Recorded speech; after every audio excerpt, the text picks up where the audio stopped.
तर पहिली ते चौथी विद्यार्थ्यांना हिंदी हा विषय शिकवला जावा या बाबतीत वाद सुरू आहे। मात्र मुंबईतील मराठी शाळेचं वास्तव आता समोर येते।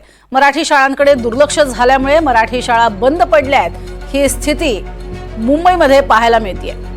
दादरमधील नायगावमध्ये असलेली सरस्वती प्राथमिक आणि माध्यमिक मराठी शाळा बंद पडली आहे। शाळेची अवस्था इतकी दयनीय झाली आहे की शाळेचं रूपांतर व्यावसायिक गाळे यामध्ये झालेलं पाहायला मिळतंय आणि याचाच आढावा घेतलाय आमचे प्रतिनिधी विशाल पाटील यांनी। राज्य सरकारकडून पहिली ते चौथीच्या विद्यार्थ्यांनी हिंदी विषय शिकला पाहिजे अशा पद्धतीची भूमिका आणि पवित्रा घेण्यात आलेला आहे। मात्र या भूमिकेला विरोध केला जातोय।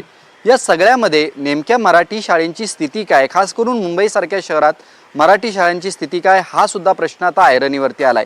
मी आता नायगाव या ठिकाणी आहे। नायगाव हा प्रामुख्यानं मराठी लोक राहणारा सगळा प्रभाग आहे। मात्र या प्रभागात जर आपण पाहायला गेलं, जी सरस्वती प्राथमिक आणि माध्यमिक मराठी शाळा होती ही शाळा बंद पडलेली आहे आणि याची अनेक कारणं जी आहेत ही समोर आलेली आहेत। आत्ता जर आपण या शाळेची स्थिती पाहायला गेलं तर या शाळेचा वापर हा व्यावसायिक स्वरूपात होताना आपल्याला पाहायला मिळतोय। वेगवेगळ्या पद्धतीची दुकानं, गारमेंट्स ही या ठिकाणी आहेत। आम्ही संचालकांना भेटण्याचा प्रयत्न केला, मात्र सकाळच्या सत्रात ते येऊ शकलेले नाही आहेत। ते काही वेळानंतर आपल्याशी संपर्क साधतील असं सांगण्यात आलेलं आहे। मात्र आत्ताची जर आपण स्थिती या ठिकाणी पाहायला गेली तर ही सगळी शाळा बंद स्वरूपात आहे आणि आतमध्ये या शाळेला टाळंसुद्धा जे हे लावण्यात आलेलं आहे। आता हा सगळा बाहेरचा परिसर जर पाहायला गेला तर वेगवेगळ्या पद्धतीचे गारमेंट्स या ठिकाणी आपल्याला पाहायला मिळत आहेत।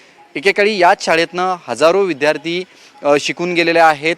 मात्र आत्ता या शाळेची स्थिती जर पाहायला गेलं तर व्यावसायिक रूप म्हणजे खास करून दुकानांचं स्वरूप ह्या शाळेला जे हे आलेलं आपल्याला पाहायला मिळतं आहे। त्यामुळे एकीकडे मराठी शाळेंचा मुद्दा हा सुद्धा ऐरणीवरती आलेला आहे, एकीकडे हिंदी हा विषय शिकवला जावा की न जावा हा वाद निर्माण झाला आहे। मात्र हे दुसरं रूप आहे, ज्या ठिकाणी तुम्ही हिंदीची सक्ती किंवा हिंदी विषय शिकवण्याचा प्रयत्न करताय त्या ठिकाणी मराठी शाळांची अशा पद्धतीनं स्थिती जी आहे ही निर्माण झालेली आहे। आणि मुंबईत दरवर्षी महापालिकेच्या शाळा असतील किंवा मराठी शाळा असतील ह्या बंद पडतायत अशा पद्धतीची आकडेवारीसुद्धा सातत्यानं समोर जी आहे ही येताना आपल्याला पाहायला मिळते। त्यामुळे हे दादरमधलं जिवंत उदाहरण आहे, जी सरस्वती महाविद्यालय सरस्वती शाळा ही गेल्या कित्येक वर्षांपासून बंद स्वरूपात आहे आणि या शाळेचा वापर आता व्यावसायिक स्वरूपात व्यावसायिक गाळ्यांसाठी देण्यात आलेला आपल्याला पाहायला मिळतोय। व्हिडिओ जर्नलिस्ट गौरव नाईकसह विशाल पाटील, NDTV मराठी, मुंबई।